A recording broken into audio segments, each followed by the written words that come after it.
Shameful sin placed on him the hope of every man. Oh, the blood of Jesus washes me. Oh, the blood of Jesus shed for me. What a sacrifice that saved my life. Yes, the blood, it is my victory.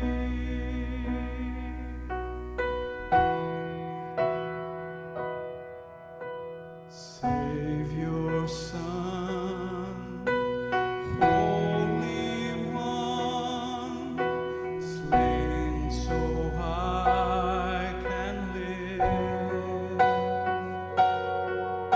See the Lamb, the great I am, who takes away my sin. The blood of Jesus washes me.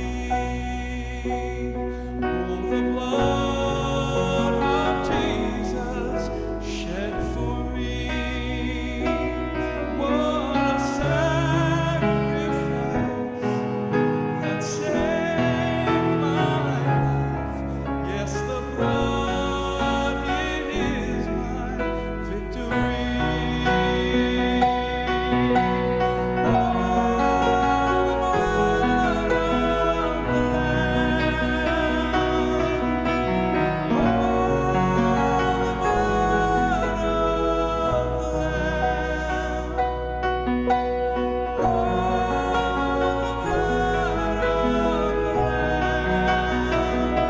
the precious blood of the Lamb. What a sacrifice that saved my life. Yes, the blood, it is my victory.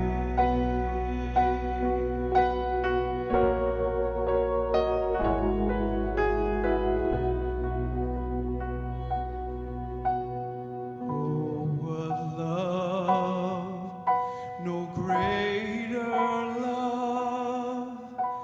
Grace, how can it be that in my sin, yes, even then, he shed his blood for me. The blood of Jesus washes me. Oh, the blood of Jesus shed for me. What a sacrifice that saved my life. Yes, the blood, it is my victory. What a sacrifice that saved my life.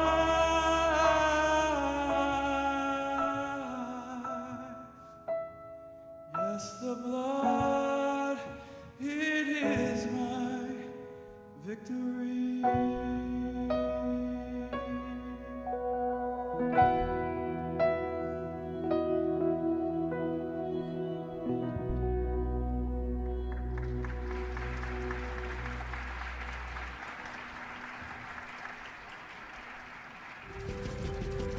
In the beginning was the Word, and the Word was with God, and the Word was God. And the Word was made flesh, and dwelt among us. And we beheld his glory, the glory as of the only begotten of the Father, full of grace and truth. But these are written, that ye might believe that Jesus is the Christ, the Son of God, and that believing ye might have life through his name. Journey with us, verse by verse, through John's Gospel.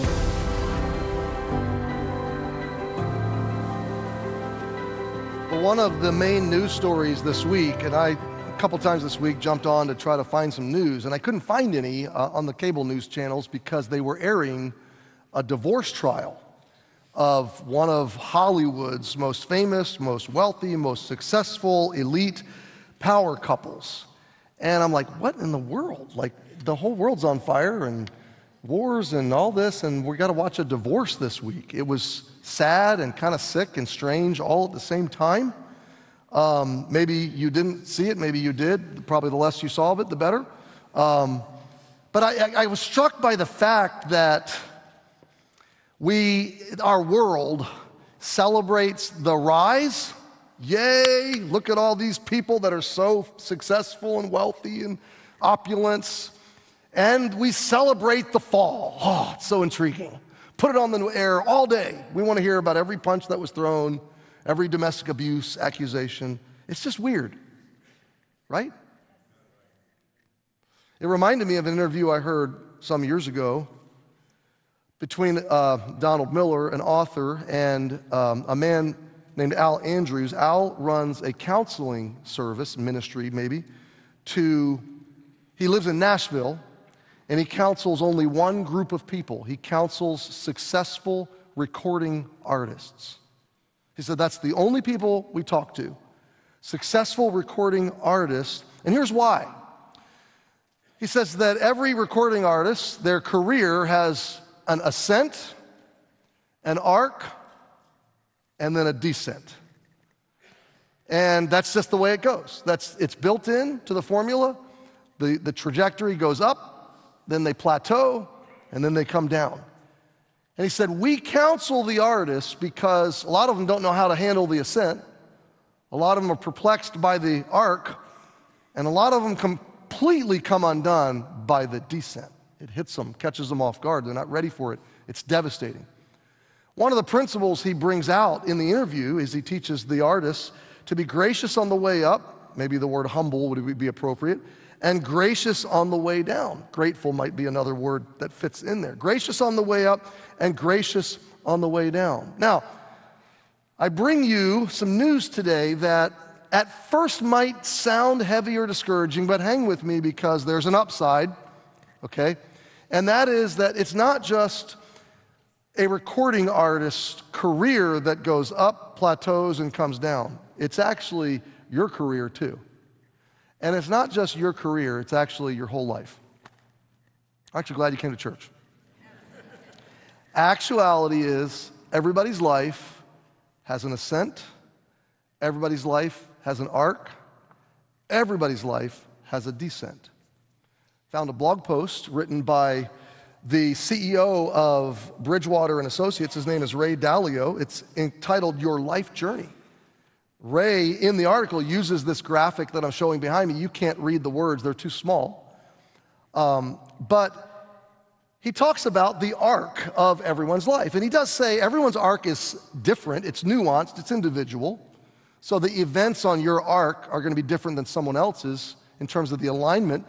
But when you zoom out and you look at the big picture, nearly everybody has this same trajectory in big picture. And in the article, it's very interesting. It's not a Christian article, but it's interesting for thought. He breaks our lives into essentially 3 phases, and you'll identify with this, and he separates the phases by about a 5 to 10 year transitional gap in between each phase, okay? So phase 1 is to the left side of the arc, and that is the phase that he says you are learning and you are dependent on others. And so the words that are listed here, like your birth, your elementary school, your high school, your first car, your first job, your college career, you're choosing your major, you're finishing school and you're choosing a career, all that is your upward trajectory. It's your ascent. He quantifies the second phase of life, again with about a 5 to 10 year gap of transition, as this phase that others are dependent on you. So now you have become somewhat independent in terms of your own ability to work and earn and pay your own bills, but now you're building a family, you're developing your career. He says your biggest challenge at this time is the work-life balance. You're facing how do you achieve success at work and with your family at the same time. Another way to look at this through the Santa Claus lens is phase one is when you believe in Santa Claus. Phase two is when you are Santa Claus. Phase three is when you look like Santa Claus, okay? So he describes the third phase as the freest of all, because now you are less dependent till the very end. Usually, or towards the end, you're not dependent, and you don't have so many people dependent on you, and you can generally savor more of life with fewer obligations, and then you're generally free to close out your life, however that closure comes, death. And he says, usually, by the way, he says most studies, for people that live into their 70s and 80s, 70s are the happiest time until health trials begin to hit. But towards the end, you tend to lose a spouse, and you tend to start dealing with some health trials. Again, I'm not trying to be depressing. I'm just trying to set up the reality that we all have right now. This is our trajectory. So the question is not if you will descend. The question is, how will you descend? Your life has an ascent, an arc, and a descent. It's built in. It's baked in. There's nothing we can do to change it. There is, by the way, some companies, you can pick up a business book that take the same arc, and they'll say a company starts, a company thrives, a company plateaus, and then a company starts to die. Unless that company gets a new vision, a new CEO, a new product, and then right about the plateau where they start to decline, they can turn up again. You and I can't do that in life, except at the end of our descent, if we know Jesus, we can start a whole new ascent. And that's a forever ascent. So there is hope at the end of this. I just want to let you know we're going someplace good. But for right now, I just want you to wrestle with me through a very important passage of Scripture about your own arc, okay? Will your descent be a biblical descent, or will it be a total collapse in devastation? It really depends on how you go about the ascent and the arc. Your descent is coming. Will it be biblical, or will it just be devastating? Now, we're going to pick it up in verse 22 of John chapter 3. And in the first 3 verses, John is giving us a narrative account of the situational change. And then he's going to dive deep into some really big truth. Core, foundational. I mean, we're going to a very deep place in your heart today, but it's a very good place to go, all right? So it might be hard to hear some of this, but it's very needful, okay? It can really change the way you descend. Now remember, it's not if you descend, but what? How? When might be in there too, yeah, but how? How is the real question, okay? All right, let's pick it up in verse 22. Let's see the situation. After these things, well, what things? Well, remember the clearing out of the temple, Jesus sitting down after he drove out religion, hard work, and oppression, sits down and heals and teaches and invites people to come to him in faith. Then later that evening, a religious leader meets with Jesus named Nicodemus. Most of chapter 3 is given to that conversation. In that conversation, here's the big takeaway. Just because you're religious or moral or good or hardworking or successful or achieved doesn't mean you have life with God. It doesn't mean you're forgiven or that you've had the new birth. The new birth is something that Jesus purchased for you on the cross when he died and rose again, and he offers to you by faith alone, through belief. We'll come back to that. That's the conversation he's just had with Nicodemus. So after these things, verse 22, Jesus and his disciples come into the land of Judea. That's the hillside country, the hill country around Jerusalem. So he goes slightly north, slightly east of Jerusalem into the hills. And there he tarried with them. So he spent some time there teaching and training and developing his disciples and baptizing. Now, John tells us in chapter 4, it wasn't Jesus actually doing the baptizing, it was his disciples. That's just a little tidbit. So it's his disciples that are baptizing. Now look at verse 23. And John, that's John the Baptist was also baptizing in Aenon near Salim. This is just probably a few miles from where Jesus and his disciples were baptizing. So I want you to imagine this now. We've already covered John the Baptist's ministry. He was preaching repentance to God and baptizing those that had repentant hearts. In a little while, we'll baptize. What does baptism mean? Baptism is not somebody having their sins washed away. It's not somebody having some mystical event happen in their lives. Baptism is a public statement of a heart posture towards God. These are people who have placed their faith in Jesus alone as Savior. They're not trusting their church or their priest or their religious system to get them to heaven. They're not trusting their own goodness.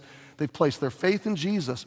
The baptism is just to stand here before you and say, that's my decision. I've made that decision. Just like wearing a wedding ring is my public demonstration that I'm married to Dana happily. I don't mind showing that. Baptism is just a public statement. Remember that, because that's what John the Baptist is doing. He's baptizing people that have similar repentant hearts to God, and so are the disciples of Jesus. And they're doing it within a few miles of each other. So if you're journeying out into the hills, now you have used to be you just go hear John.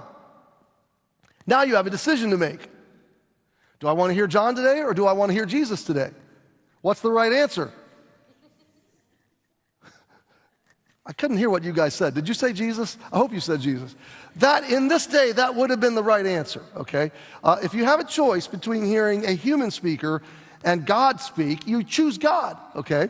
So this is what's unfolding. Now look at verse 23. He's baptizing in this place called Salim because there was much water there, and they came and were baptized. People are coming from all over the nation. They're being baptized by John. A few miles away, they're being baptized by Jesus and his disciples. Verse 24, for John was not yet cast into prison. Now, some of you have never heard this, but John the Baptist is nearing the end of his descent. He doesn't know it yet. But his purpose for living, his purpose for being born, given to him by the author of everything. The author of John said, your reason for being is you're the front man for the Messiah. John, your job is to be a voice declaring that Jesus is God and pointing people to him. That's your sole job. So that's all John has done. We studied in chapter 1, behold the Lamb, okay? He's about, now that Jesus is on the scene and starting his miracles and going public with his ministry, John's role is really going to wrap up. Pretty soon he's going to be arrested for preaching against Herod's adultery. Herod's going to throw him into jail. And when requested, he's going to behead John and serve up his head on a silver platter at a drunken party. So John's end, by our understanding, is tragic. It's premature, how terrible. But in God's economy, no. He's a smashing success. He's going to descend and graduate into eternity and be welcomed to great welcome and applause and success in the eyes of his God and creator and author. Why? Because he fulfilled his purpose. Even in prison, though, John, in his humanity, is doubtful and discouraged and sad. Doesn't understand why his script has taken this descent into prison, into a dungeon, and why he's going to be beheaded. So even he is perplexed, but Jesus ministers to those doubts, which is another story for another time. So John is now, this is the last words that he's going to say about Jesus. Pretty soon he's going to be arrested and he's going to be no more. All right, that's the situation. You got it? Okay. Which brings me to the first thought I want you to write down. We got 3 today, as we normally do. Sometimes it's 2 or 4, but I don't know. For some reason, 3 just works sometimes. The first thought is this: the ascending life is ultimately a total loss. So I want you to write that down. I want you to say it with me, okay? We're going to unpack this for the next few minutes. Say it out loud. Ready, go. The ascending life is ultimately a total loss. What I mean by the ascending life is the contentious, competitive, comparative, upward trajectory that the world, the mainstream narrative, pours into your psyche every day, all day, except when you're hearing me on Sunday or when you're opening the Word of God, walking with Jesus, okay? The world says your joy, your success, your flourishing, your security is in your hard work, so get on the upward trajectory, climb the ladder, do what you need to do, to be successful, because that's what's going to make you happy. The more you have, the happier you're going to be. It's an ascending life, okay? But what we're going to find out in this passage, and it's rich, is that it is ultimately a total loss. And we need to reckon that, we need to understand that. Otherwise, we don't know what to do with the narrative, we don't know what to do with our pursuits, our dreams, our desires. They all have a place, but they have a rightful place. In this picture, John's disciples, the followers of John the Baptist, they pick up the conversation in verse 25. Then there arose a question. The first word I want you to write down is contention, contentious. So these followers of John, there arises a question between them and some of John's disciples and the Jews about purifying. That's verse 25. So I want you to get this. They're out in the hillside, villages and towns. They found a place where there's water. They're preaching. John has followers. These are followers of God who are listening to the teaching of John. But they've brought into their new life their old narrative. They've brought into their new life with God, under John's direction, their old ideology about tribalism and sectarianism and competition between religious groups and religious denominations and religious tribes. They brought that all in, and a contentious question. The word question there is not just, hey, what color is the sky? It's a debate. It's an argument. And they're arguing over purifying. Now, we don't know what the particular question was, but it was likely something to do with Jesus' disciples baptizing and John baptizing, and the authorities, also threatened by both guys and their growing crowds. Lots of people are coming to Jesus. Lots of people are coming to follow John, who's pointing them to Jesus, by the way. And so the religious leaders are like, okay, they're trying to turn their enemies against each other. Pretty smart in business. So they're going, hey, John's disciples, what about this guy Jesus? He's baptizing a lot of people. A lot of people are going, looks like his baptism must be better than yours. Looks like his church must be better than yours. His church is growing faster than yours. You tracking with me? Okay. And they're jealous. They're envious. They're contentious in their spirit. Second word I want you to write down is competitive. There's this debate which is contentious, and it's between people who claim to be following God. Boy, this is pervasive. This is everywhere today, okay? It's everywhere in work world. It's everywhere in secular world. It's everywhere on social media. It's everywhere in church. It's everywhere in our hearts, unfortunately. So the first word is contentious. Second word is comparative. They're comparing themselves. Third word is competitive. Look at verse 26. And they came unto John. So the disciples in this debate come to John to settle the debate. They expect John to say, our church is better than Jesus' church. Our baptism is better than Jesus's. They expect John to be building his own tribe, building his little kingdom. Maybe that's a way to think of it. His own little kingdom. And the world is telling you to build your own little kingdom. And the world's mentality would tell me to build my own little kingdom. So they come to John with this competitive mindset, and they said unto him, Rabbi, teacher, he that was with thee. Now, by the way, folks, they know his name. John told them his name. They don't want to say his name. You know that guy, that one?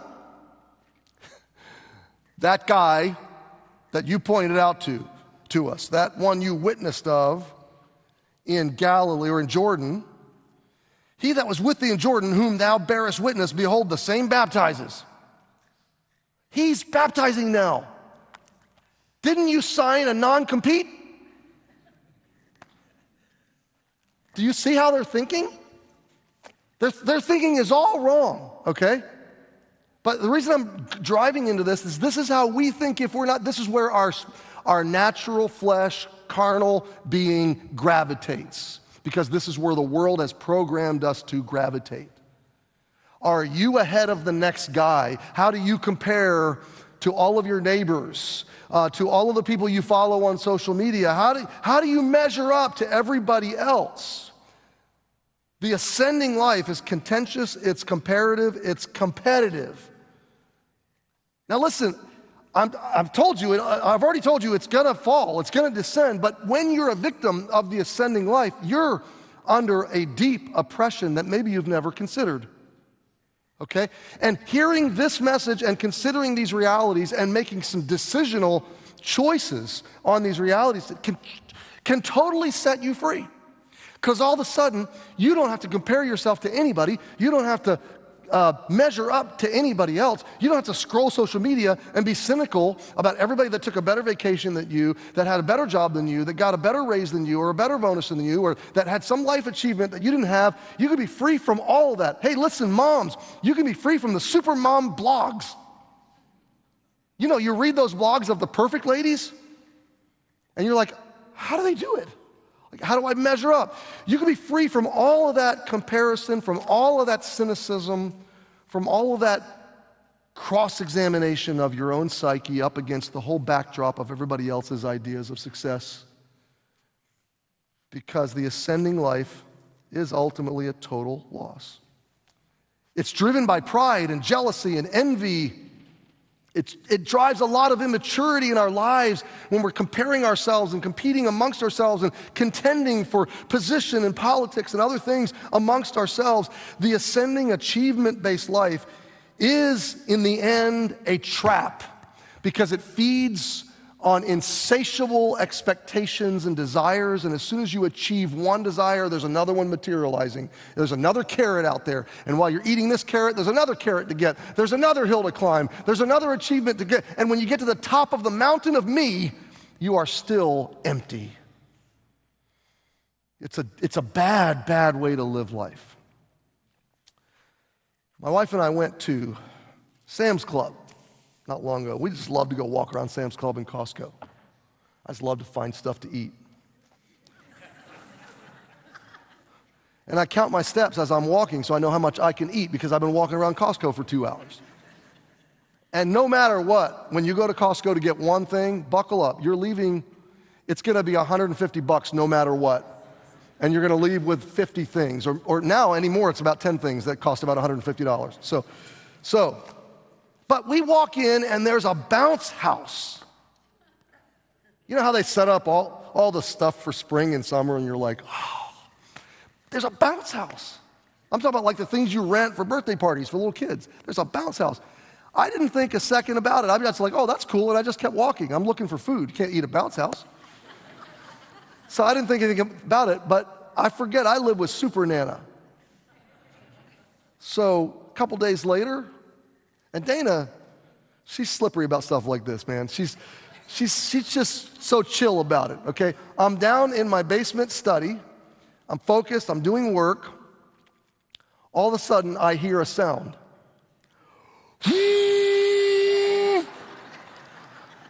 It's loud and it's long. And I'm like, okay, that's not a vacuum. That might be a Sonic Care toothbrush, but I don't think it's a toothbrush. Sounds like one. You know, one of those that can peel paint off walls. I walk out, I start to hear kids' voices. I walk around the corner into the other side of our basement, and oh my goodness, there's a bounce house. I look at Dana, I'm like, what in the world? And she smiles and she goes, I had an exchange. Young husbands, I just want to clue you in on something. Our wives never spend money. They never spend money. They always have an exchange. They always have a store credit. It's always the way it is. Dana has never spent $1 in 32 years of marriage. Anything I see she bought, I say, where'd you get that? I had a credit. Okay. I don't know how she gets these credits, but that's how she always buys everything she gets. Okay.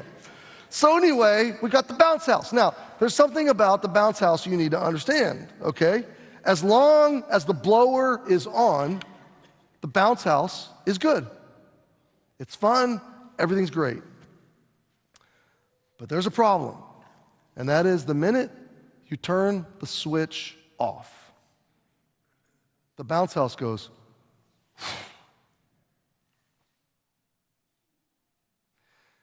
The ascending life tells you, you've got to do this.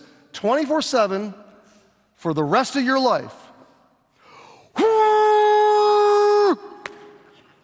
You got to keep the bounce house inflated. You got to keep the forced air going into your narrative, into your story, because that's what's going to make you happy. It's not making you happy, it's making you exhausted. It's oppressing you, it's enslaving you, because every new thing you get, every bigger thing you get takes more air. It's a bigger bounce house, but that takes more. And one day, here's what's going to happen in your life.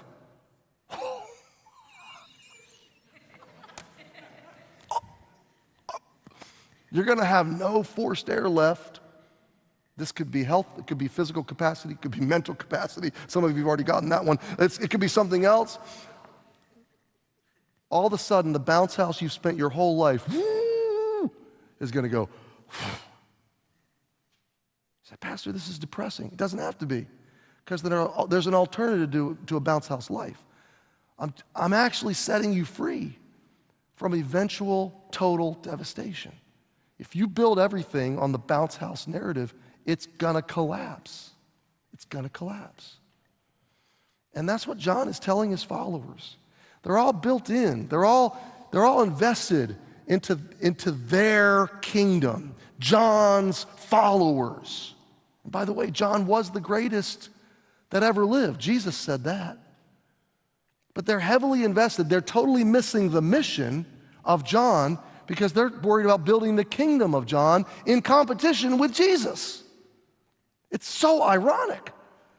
But it's so convicting in this sense. When I get my eyes on my kingdom, my little world, my little achievements, what am I doing effectively? I'm rising up in competition with Jesus. That's a scary thing. So the ascending life, folks, on the way up, it feels good. It seems fulfilling. It seems rewarding. It seems like you've got the world by the tail and everything's on your side and your bank account is growing and your stability and everything's good, but it's a bounce house. And you have to know that. I'm not saying that bounce houses are all bad. You just got to know it's a bounce house, right? And you better set up a better house around the bounce house, so that when the bounce house collapses, you don't.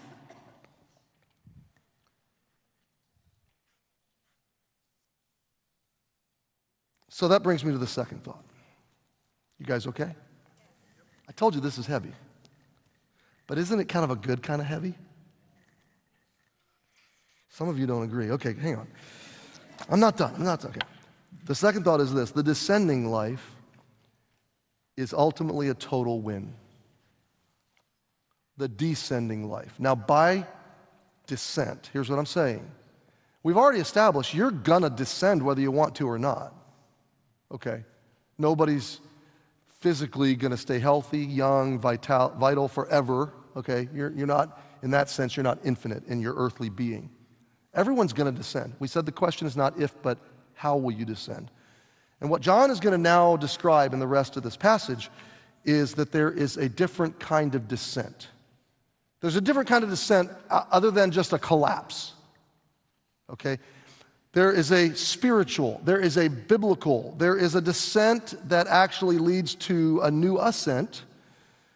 There's a descent that's made strategically, deliberately, by choice, preemptively, realizing I don't want to get swallowed up in the bounce house life. I don't want everything to come collapsing down on me, so I'm going to tie myself and anchor myself and build myself in a different kind of descent. And that's what John is going to answer in verse 27. So they expect him to go, how dare they? What business does Jesus have baptizing? I'm the baptizer. You get it? They expect him to shut it down. Let's go over there and have a word with this Messiah. But John's on a totally different economy. John knows we're right on mission. We're doing exactly what we're supposed to do. So let's pick it up. Verse 27, John answered and said, and the operative word here is humility. The first few verses of John's disciples is all pride. It's ego. 27, John answered and said, a man can receive nothing except it be given him from heaven. So friends, the first word I want you to write down is grateful. John starts with this foundation of, I don't deserve anything. And everything I have, I don't have because I earned it, paid for it, achieved it. I have it because God gave it to me. Everything I have, followers of John the Baptist, is given to me by God. This status, this ministry, this notoriety, this audience, it's all given to me by God, John says. So I'm going to start with gratitude. Now listen, friends, and I got to hurry. Gratitude is this. It's not about your achievements. Think about this. Your successes, your greatest blessings, you really had very little to do with the mechanisms that actually brought them to be. How did you make your resume float to the top amongst all the applicants? How did you make the real estate market go up the last 12 months? How did you make your investment pay off? How did you decide to give you that promotion? In the end position, when you look at your greatest successes, you're going to trace them. You might trace them to a lot of hard work on your part, but at the catalyst moment of receiving or not that blessing, you know what you're going to trace it to? God's providence. God floated your resume to the top. God gave you the air to breathe, the idea to think, the heart beats to live, the strength to work. God gave you the ingenuity, the creativity, the marketing savvy. He gave you the answers. He gave you the right thing to say in the right meeting at the right time to the right person. All of a sudden, providence is going to rise up. God intersected your life with all of these blessings. So it's all His. It's yours in terms of it's on loan. He gave it to you as a steward. But it's His in terms of gratitude. So John is grateful. Secondly, I want you to see John is grounded. Look at verse 28. You yourselves bear me witness. You know what I said, guys. I said, I am not the Christ, but I am sent before Him. Now, I want you to just pause and meditate on this verse with me, verse 28. You guys okay? Hang with me. This is really important. This is an identity statement. It goes deep. What is John saying? You heard me say, guys, I know who I am not. I am not Jesus. And you heard me say, I know who I am. I'm simply the guy running before Him to point everybody to Him. So he's course correcting his followers, but he's declaring a strong, a grounded identity. Okay? Notice he's not self-deprecating. I'm a total loser and good for nothing. No, he sees his value, but he rightly appropriates his value under Jesus, by Jesus, and by the determination of God. He says, I know who I am not, and I know who I am, and this is where the descending life sets you free. Because the ascending life says, go find out who you are. The descending life says, only Jesus can define me, and so I'm going to bow before Him and receive who He says I am. And I'm going to be okay with that. The world says, don't be okay with anybody telling you who you are. You can be whoever and whatever you want to be. No, the only way you're ever going to be okay is if you decide you'll be who your Creator says you are. And then you're free from comparing or competing with anybody, because you don't have to be anybody else. You don't have to be super mom. I don't have to be super pastor. I can drive myself crazy reading all the writings of super pastors, and I'm like, I'm not that. And at the end of the day, I'll go crazy and quit unless I go, okay, I know who I'm not, and I know who I am, and I am not Jesus, and I am just average me, and I'm going to be okay with that. And that sets you free. Okay? This is a huge passage for pastors. And I'll come to that in a second, because I want you to hear me say something very important. So John's grateful. He's grounded. Are you grounded? Do you know who you are? Do you know who you are not? You trying to be someone you aren't. That's frustrating. Whether you underestimate or overestimate it, you're going to get it wrong unless you have a relationship with your author, your designer. Because He knows who you are, He knows who you are not, and He can ground you in a strong identity. I want you to see, thirdly, John is groom-focused. This is so important. Look at verse 29. He continues, and he uses a metaphor of marriage. Okay? So I want you to picture not a broken marriage, not the world's idea, that the way we break it and mess it up, like the news cycle did this week, okay? I want you to picture God's ideal of a completely selfless, unconditionally loving groom husband rescuing and bringing into safety and provision and joy and perfect love his bride, okay? And this is the picture John says. He that hath the bride is the bridegroom or the groom. So notice what John's saying. I'm not the groom, and it's not my job to win the bride. The one that has the bride is the groom. Jesus is the groom. You're the bride, by the way. But the friend of the bridegroom, John says, I'm just the best man. I'm just a helper invited into the wedding. The friend of the bridegroom, which stands and hears him, rejoices greatly because of the bridegroom's voice. This my joy therefore is fulfilled. First of all, John's saying, I'm the happiest guy alive. Guys, don't worry about all of our followers going to Jesus, because I am so happy. I'm absolutely full of joy because the groom is here. What is that picture? Well, in Jewish days, there was a one-year betrothal. The groom would go away. He would choose his best man. The best man, his friend, would kind of facilitate and help preparation for the wedding. And on the wedding day, it was almost as if the best man had been given care for the bride for that year while the groom was away. And then he presents the bride that he's helped to protect and provide for to the groom at the wedding day. And it's a wonderful, glorious, beautiful celebration. What John is saying is, it's not my business to get the bride to love me. She has another groom. Okay, now church family, listen to me very carefully, okay? I'm kind of like John the Baptist in your life. I'm a messenger and nothing else, really. I'm not your groom. Jesus is your groom. My job is to point you to Jesus. Your job is not to elevate me, but to elevate Jesus.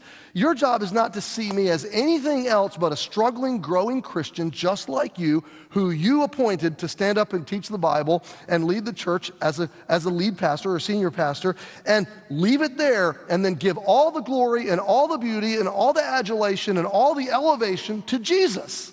Okay? My job is to keep pointing you to him. Why? Because I'm on my own ark. And I don't know where I am on that arc, frankly. I'm 53, so if I live a normal lifespan, maybe I'm right there. I'm starting that downward trajectory. Hey, suffice to say this, I'm temporary. I'm not your forever pastor. Say, are you setting us up, pastor? Are you candidating? Do you have cancer? Or you have a health trial? You have a midlife crisis? You're burning out? No. Like, I'm healthy, and as far as I know, I'm totally joyful. I don't want to pastor anywhere else. I'd love to live out my days here. I'm just trying to help you see. You don't need me. You need Jesus. You need Jesus. And to the degree that I have in any way said you or made you to think you need me, that's wrong. Okay? And by the way, any religious system that elevates a man in the place of Jesus, calling him priest, calling him father, calling him vicar, calling him anything like that, any system like that is a perversion of Scripture and total dishonor to Jesus, because Jesus is the only high priest, and God the Father is the only true Father, and Jesus is our only vicar. He's the only substitute who shed his blood for us. Jesus is all those things. The men leading, pastors, deacons, others, we're told to esteem in love for their work's sake. I esteem our pastoral staff. I'm thankful for them. I hope you don't just stab me in the back. I need your encouragement, but I definitely don't want your adoration. That belongs to Jesus alone. Are you with me? You build your life to Jesus, and that's what John ends with. The term is growing smaller. Look at verse 30. He must increase, I must decrease. Hey, listen, it's going to happen in all of our lives. Whether I want it to or not, church, I'm going to decrease, right? That's right, by the way. There's going to come a day where whether age, mental capacity, whatever, where I don't have the ability to be the lead or senior pastor of Emmanuel Baptist Church. If I don't get you and me ready for that, we're all in for this. If I'm building you to me, we're in trouble. If I'm building you to Jesus, we're in no trouble at all. Because our hearts and our faith will be founded on Christ, our true groom. Okay, so it's so important that we all keep this in mind. We're all descending. How will we descend? J.C. Ryle said, every faithful minister must be content to be thought less of by his believing hearers in proportion as they grow in knowledge and faith and seek Christ himself more clearly. The more mature you become in Christ, the more average I'm going to be. And that's okay. To you, I mean. That's okay. And that will happen to you in your world as well. So, I'm happy to be a temporary guardian, a temporary shepherd, under shepherd, but your true groom is Jesus. So, third thought, and we're almost there. You're doing good. Get a big yawn, stretch a little bit. Okay, this is the home. We're rounding the last stretch. Here we go. Third thought. The ultimately successful life is the Jesus life. So here's your alternative to a bounce house life. How do you build a life other than a bounce house life? If you're thinking in your mind, yeah, he's right, I got to get out of this bounce house.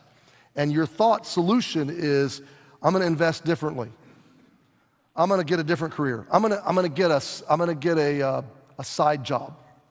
I'm going to go back to school to kind of make sure I've got something if this collapses. I got to secure my bounce house. All you're doing is saying, I have to get a different bounce house. You're saying, if this one collapsed, I got another bounce house waiting in the side. Okay. Whether it's a retirement account, whether it's another degree, whatever it is, I got another bounce house. I'm not saying that wise temporary thinking isn't fine, okay, in its place. I'm saying you need something more than a bounce house. Okay? And this is the Jesus life. You don't have another alternative. Everything other than Jesus and a life anchored and built to him and on him, everything else is just another bounce house. So he's the only way out of the game, okay? So this is what John is going to tell us.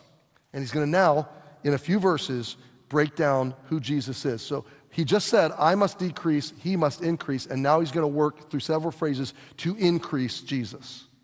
So that's what I pray happens in your heart. Look at verse 31. He that cometh from above is above all. He came from heaven, he's over everything. So he's the greatest of all. Jesus is greater than everybody. Filter all this through, I get to know him. I get to walk with him. He's for me. He died for me. He wants to walk through life and do life with me. Okay, so Jesus is the greatest of all. John says, I'm just earthly. I'm just of earth, and I speak of earth. But he that comes from heaven is above all. So I've got a heavenly visitor on my side. Secondly, Jesus is truest of all, verse 32. And what he hath seen and heard, that he testifieth. So what he knows to be true from an eternal perspective in heaven, he came to earth to speak about, to teach about, to testify. It's a legal term. To be a witness on a witness stand, to bear record to me. And look at, he says, no man receives his testimony. Lots of people reject Jesus' words and ideas. But verse 33, he that received his testimony, this is big, hath set to his seal that God is true. To set to a seal means you have come into a permanent, durable, uncollapsible, unlosable relationship with God and covenant love by Jesus. You have come into a relationship with truth that you can never lose. You have the ability in Jesus, if you know him, to build your life on truth in a bounce house world, okay? To build and have something durable. So he's the greatest of all, he's the truest of all. Thirdly, he is authoritative over all. Verse 34, for he whom God hath sent speaketh the words of God, and God gives not the Spirit by measure unto him. Let me paraphrase.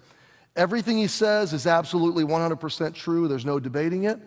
And he has all access to all the Spirit of God, all the knowledge of God, all the power of God. Jesus is everything, and everything comes back to him. He's the final authority. I don't know if you have ever been a part of like a book club or a reading group or maybe a poetry club. Some people really get into that. And they will come together, they'll sit in a circle, and they'll sip tea, and then they'll talk about the poem. And what do? talk about what did the author of this poem mean, and this imagery, and this character, and they'll kind of wrestle with the intent and the meaning, and they'll try to get into the mind of the author. And they might be sitting there in a circle with different opinions and maybe even arguing or debating about what the author probably meant. And what if you were sitting in one of those circles, and all of a sudden the author of the poem walked into the room? All of a sudden you've got a final authority. And you can sit there in the circle and say, Mr. Author, what did you mean by this phrase? And the author says, this is what I meant.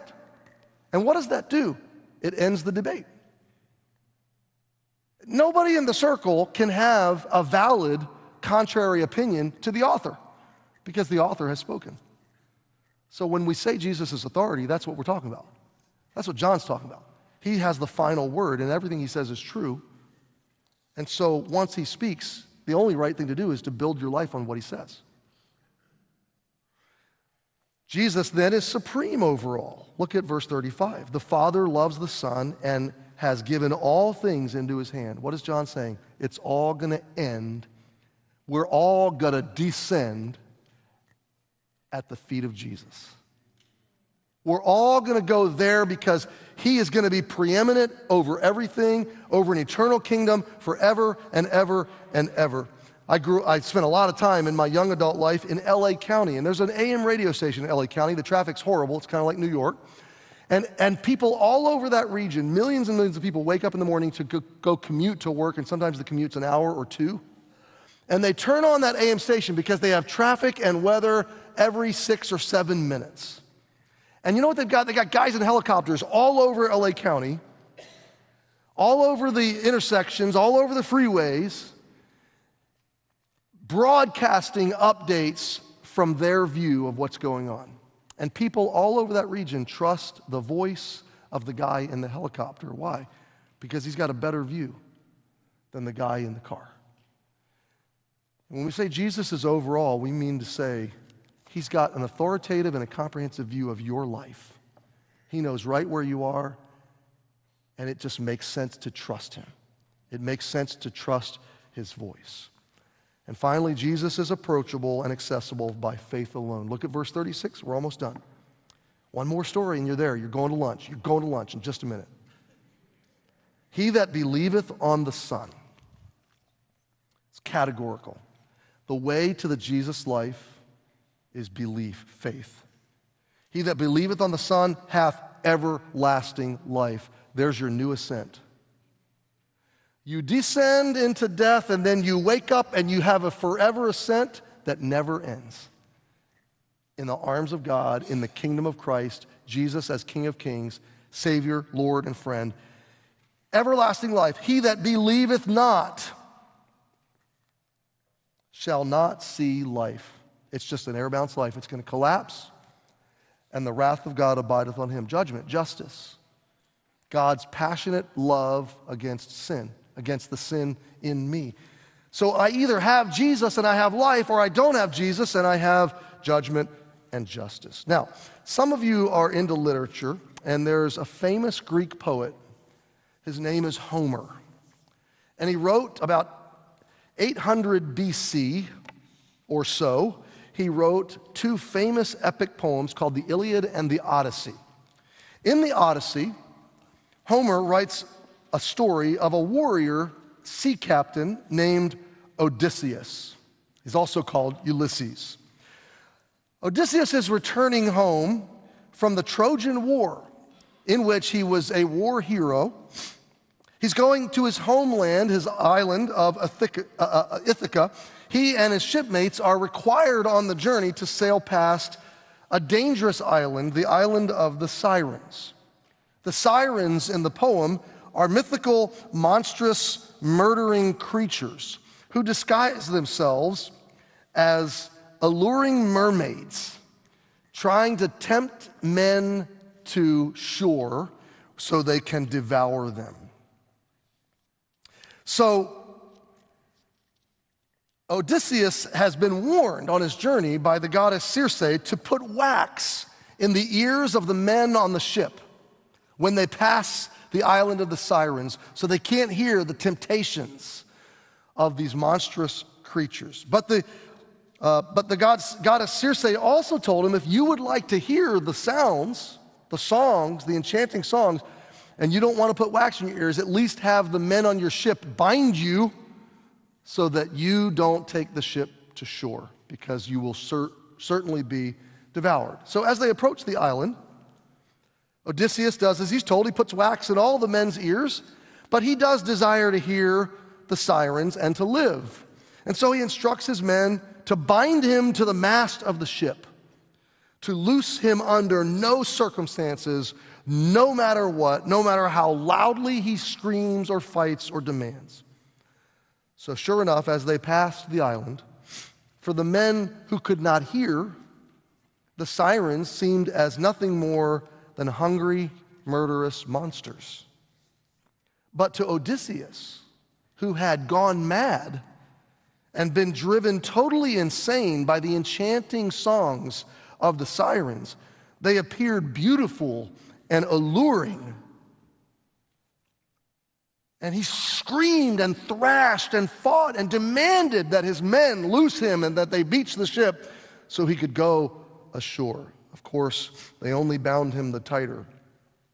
It was only when they were well past the island that the men on the ship removed the wax from their ears and finally then unbound Captain Odysseus, who had since returned to his senses.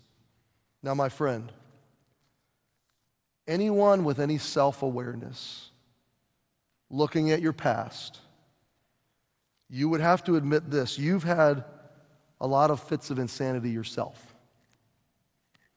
You've had a lot of times where you made some bad decisions or poor priority orders or did some foolish or impulsive thing. You heard the tempting voices and you lost your sanity and you did the wrong thing. So what are you going to do now? You should do what Odysseus did. You should bind yourself to the mast. Hey, let's be honest. There's no evidence that those temporary fits of insanity are over for you. We're still susceptible to making bad decisions in our lives. We're still susceptible to the bounce house narratives around us. And so you bind yourself to truth. You bind yourself to Jesus. And you might be afraid and think, well, if I do that, if I bind myself to his word, if I make him the authority, he might ask me to do something I don't want to do or something that doesn't make sense to me at the time. But then you have to realize, wait a minute, that's a lie. He's the author and he knows better than I do. And so because he is truth, because he is great, because he is loving and authoritative, I'm going to bind myself to him. To reject Jesus and his witness of truth means you will live vulnerable to every enchantment that comes along. You'll live in bafflement and darkness. Your entire arc of life will be puzzled and confused and easily distracted and led astray. But to know reality, to keep your wits, to live a life of meaning and purpose in a world where the sirens are alluring, you must bind yourself to Jesus. You must build your life on his supreme testimony. You must say like John, and I must say like John, I must decrease. He must increase. My friend, that is the descending life that turns into a forever ascent. Let's bow our heads for prayer. God, thank you so much for this deep, rich, powerful, this truly life-shaping truth. I think of older people in the room that they've learned this, they've experienced it, they're nodding in agreement, they're cheering on the message, and the young people in the room that are weighing out its validity because the bounce house life seems so fun. God, help us to reckon deeply with these things. My friends, with our heads bowed and eyes closed, we want to close the service briefly for the time of response and reflection privately there in your seat. If you know Jesus and you're a believer, have you gotten sucked back into the bounce house narrative? Have you truly bound your life authoritatively to the truth of Jesus, the person of Jesus? Why don't you respond to the Spirit of God, to the heart of Christ in your own heart there? And let me speak to you if you don't know for sure that Jesus is your Savior, if you don't know for sure that He is in you and that you have received Him by faith. If there's any doubt about this, you can settle it right now in prayer. The Bible says, whosoever shall call upon the name of the Lord shall be saved. That is to be secured by God. That is to be forgiven by God. That is to be rescued forever from the collapse of the bounce house life. It is to be promised a descent into eternal life. If you'd like to receive that, God says it's a gift. You receive it by faith, by belief, and in prayer. So where you are, wherever, in whatever seat you're in, wherever you are online, why don't you pray and trust personally Jesus right now? Something like this: Jesus, I understand I am sinful and broken and I need forgiveness. And I need a life with you. I need a Savior. Jesus, you came to give me truth. You died and rose again to give me forgiveness and life. And as I journey on my own arc right now, I want you to come into my life and be my Savior. Jesus, I trust you. No one else, nothing else, you alone. Now, my friend, if that's your decision today, first thing I want to say is congratulations. Secondly, I hope you'll tell somebody. We have a Bible and a book I want to give you. It's a book about starting your journey with Jesus. If you'll come by the Next Step tables on the way out, just step aside, tell somebody there, I prayed I'd like that Bible and that book, and they're ready to give it to you. They're not going to hassle you. But there is no better life than the Jesus life. Right now I'm going to pray, and then we're going to see some folks baptized and cheer them on, and then we'll be on our way. God, thank you so much that you came to earth to bear witness of truth so that we could know how to be born again, so that we could have a life that matters, a life that isn't just eventually going to collapse. Thank you for that great hope. Bless these now that have come to publicly say, I know Jesus, I trust Jesus, and I'm not ashamed for my church family to see and know that with me. We thank you for them. In Jesus' name we pray. Amen.